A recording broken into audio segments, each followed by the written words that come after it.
Hey everyone, Howie Fisher from Fisher's Flies. Thanks for checking in. Today I'm going to be tying a ant pattern that I developed called the Loco ant. This is a great late summer pattern for when there's not a whole lot else going on. So to get started in the vise, I'm going to be using an Ahrex 501 freshwater hook in 14. For the thread, I'm using UTC 70 denier in black. And I'm going to go ahead and get started with my thread right behind the hook eye to lay down a nice base or foundation for the rest of this pattern to kind of go on top of, hold on to.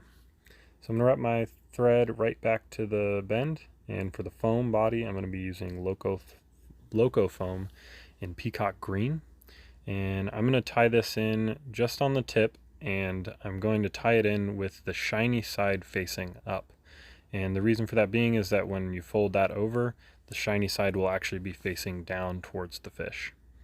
So I'm just going to go ahead and get that tie-in portion covered, and again I'm going to work my thread all the way up and all the way back to again just help the materials on this fly hold a little bit better. So I'm going to bring my thread to about the midway point of the hook, 1/3 maybe forward, and I'm going to secure that foam down. And what this is doing is this is going to create the back portion of the ant, the back abdomen. Then I'm going to take my thread and I'm going to bring it up about another third on the hook, not all the way up, and I'll tell you why in a moment. So once I secure that body, I'm going to go ahead and bring that thread to the front of the hook, and I'm going to secure it again. And what that does is it creates just another segment in the body. For the indicator on this fly, you can obviously tie this without, but indicators are always better in my opinion. So I'm just going to be using orange yarn, orange antron yarn or indicator yarn. And I'm just going to secure that in that last segment that I created. Don't need a whole lot. And I'm actually going to go ahead and whip finish this black thread right now, right on top of that to secure that. Seat my knot, cut my thread off, and then I'm going to cut my indicator. You can obviously cut this as big or as small as you want, depending on the conditions you're fishing, where you're fishing.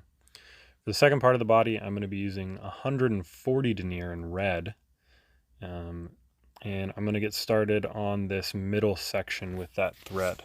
So this is designed to, 1, create a hot spot, but also 2, look like the long middle portion of an ant.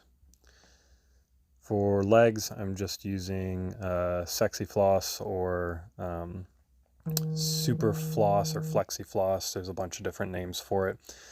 In black, and I like to just take one piece and tie it in as one piece on both sides.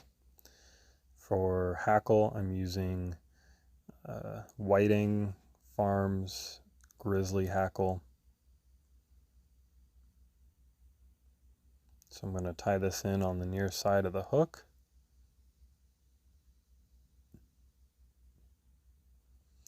It's really important at this part to not get carried away as with your thread wraps, because the more thread wraps that you put on, the smaller it makes that section in the front, and I kind of did do that here on this fly. As you can see, it kind of makes that front section smaller. So once I've got it where I want it, I'm going to wrap this hackle forward. I like to do open wraps, as you see, instead of touching wraps, so that way the red is actually showing through and is working as a hot spot. Once I get that to the hackle to the place that I want it, I'm going to go ahead and secure it, cut it off, and then whip finish.